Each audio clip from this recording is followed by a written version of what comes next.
What if Ukraine hadn't given up their nuclear weapons after the collapse of the Soviet Union? Would that have prevented the Russian invasion in 2022? Why did Ukraine even give up its nuclear weapons? Because let's face it, no one has tried to liberate nations that have nukes. The truth is, Ukraine most likely could not have held on to their nuclear arsenal, as you will see. And even if they had kept their nukes, they would not have been able to leverage them. But the reason is not what you think. The common public perception used to be that the Ukrainian government would have quickly collapsed if the Russian military invaded Ukraine. Then, Russia did in fact invade Ukraine on February 24, 2022, simultaneously from multiple locations, north, south, and east. Russia even sent dozens of troop-carrying helicopters directly to Kiev in a tactic that video gamers will recognize as a heli rush. A rush can quickly end the game against an unprepared opponent or a noob, but in most cases fails and costs the aggressor the complete loss of those units. Probably the plan was to quickly scare Zelensky's government into capitulation and avoid a costly war. But if anything, the past few weeks have proven that you cannot scare comedians, even with aggression. Unfortunately, tens of thousands of soldiers have died since the invasion began. Millions of refugees have fled the country, and today both sides are preparing for the fight over Donbass, where Ukraine is estimated to have between 30 to 50% of its combat forces, which Russia is attempting to encircle and cut off. This might be the bloodiest active combat since World War II in Europe. But how did it come to this, and what could have prevented this conflict?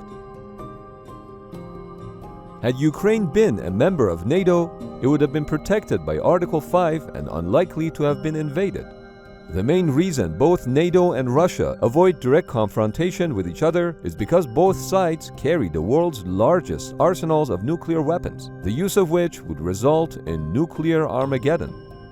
Ironically, preventing Ukraine from joining NATO is the main reason cited by Russia for this invasion. But what if Ukraine had its own nuclear weapons?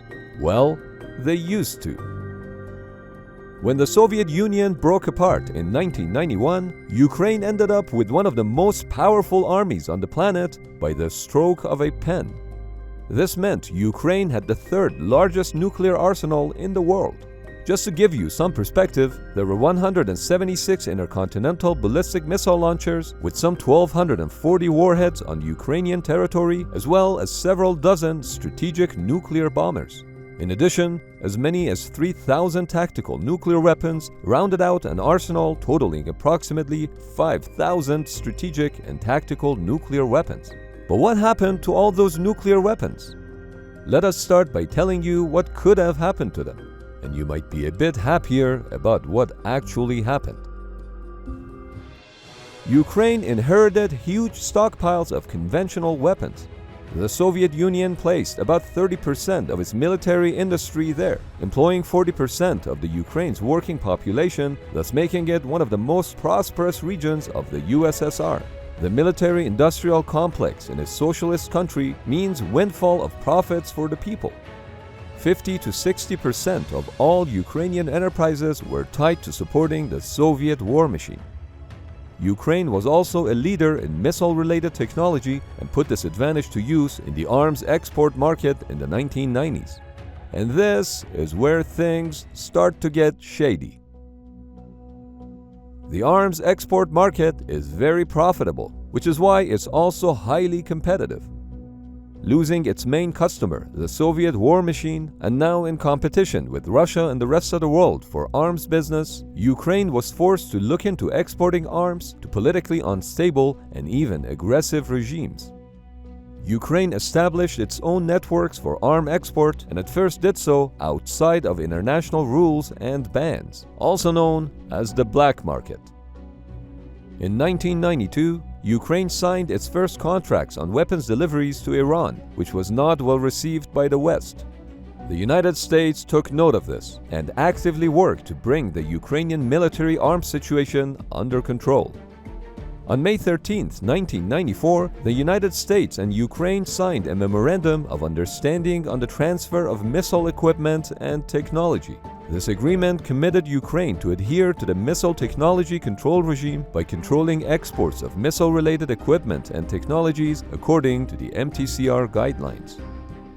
Despite these efforts, the majority of Ukraine's huge weapons stockpiles still slip through the metaphorical cracks of endemic corruption, a vestige of the Soviet era, and the weapons continued to flow into the black market. According to the WikiLeaks cables, United States diplomats described Ukraine of the 1990s and the 2000s as a corrupt kleptocracy. On the 2012 Corruption Perceptions Index, Ukraine ranks the same as Syria and the Republic of the Congo. Even a Ukrainian parliamentary inquiry concluded that between 1992 and 1998, Ukraine lost $32 billion in military assets, in part through theft, discount arms sales, and lack of oversight, while they only spent $500 million on legal arms for defense in 1999. Currently, Ukraine is Europe's #1 country in arms trafficking, and this is why some critics warn that the weapons that are currently being shipped to Ukraine to help them with defense against Russia could end up in the wrong hands and on the black market.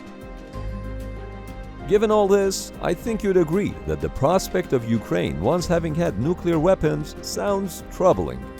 So what happened to Ukraine's massive stockpile of nuclear weapons?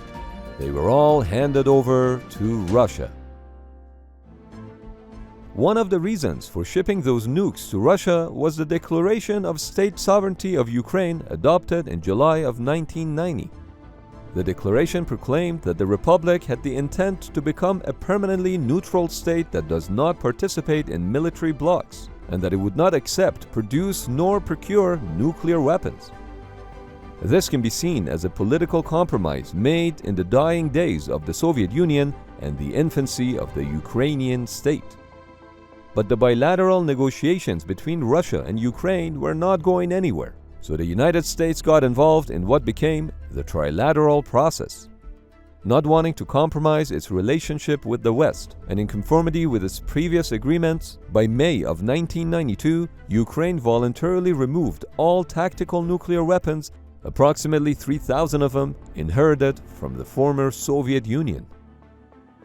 On January 14, 1994, the presidents of the three countries met and signed the Trilateral Statement and its annex. Those documents provided that Ukraine would transfer all strategic warheads on its territory to Russia for elimination, and in return would receive security assurances, compensation for the commercial value of the highly enriched uranium, and Nunn-Lugar assistance to help with the disposal of ICBMs, ICBM silos, bombers, and other infrastructure on Ukrainian territory. The trilateral process continued with Ukraine's accession to the Non-Proliferation Treaty as a non-nuclear weapons state in fall of 1994.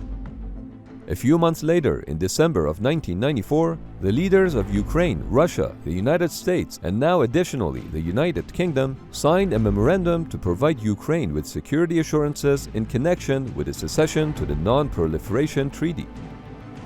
The assurances included the promise to have all sides respect the independence, sovereignty, and the existing borders of Ukraine, to refrain from the threat or use of force against the territorial integrity or political independence of Ukraine, and to refrain from economic coercion to secure advantages of any kind.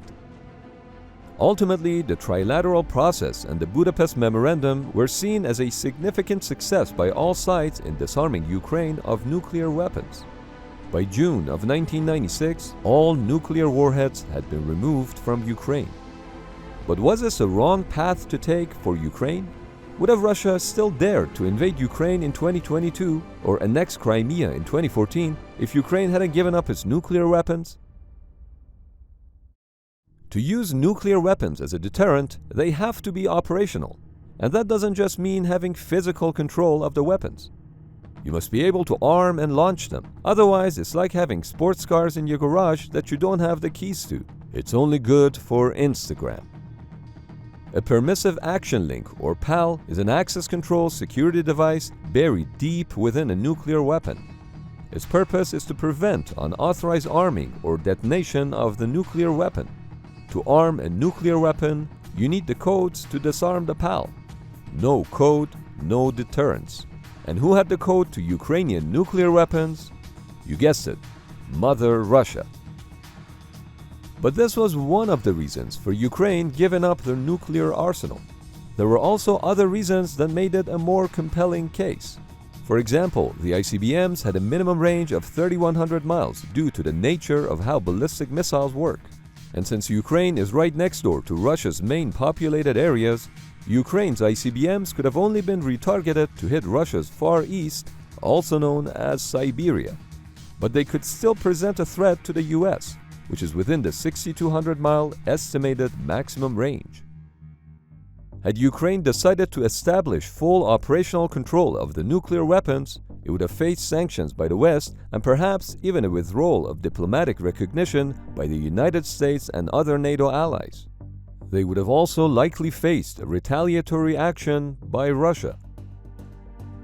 Given that they didn't have a nuclear weapons program, Ukraine would have also struggled with replacing the nukes once their service life expired. And finally, in exchange for giving up its nuclear weapons, Ukraine received financial compensation as well as the security assurances of the Budapest Memorandum.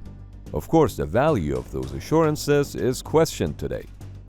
Western countries, for their part, have indeed provided record amounts of weapons and arms supplies, military training and assistance in the years leading up that have greatly benefited Ukraine in increasing its security force. Without this assistance, it's unlikely that the Ukrainian forces could have performed as they have done so far against Russia's 2022 invasion. Ukrainian academics argue that the missed opportunity was not Ukraine's surrender of nuclear weapons, but rather the utter neglect of their conventional armed forces. Had Ukrainian leaders worked as servants of the people rather than enriching themselves, the country could have had a well-equipped and well-organized modern army. They could have also focused on obtaining Western help the way they have since the 2014 Maidan, much sooner. The difference that the help from NATO allies has provided can be seen in Ukraine's effective military response to Russia in 2022 versus 2014 when it lost Crimea and some portions of Donbass without much of a fight. The real long-term deterrence against Russia is not enriched uranium in a warhead, but an enriched democracy in the nation.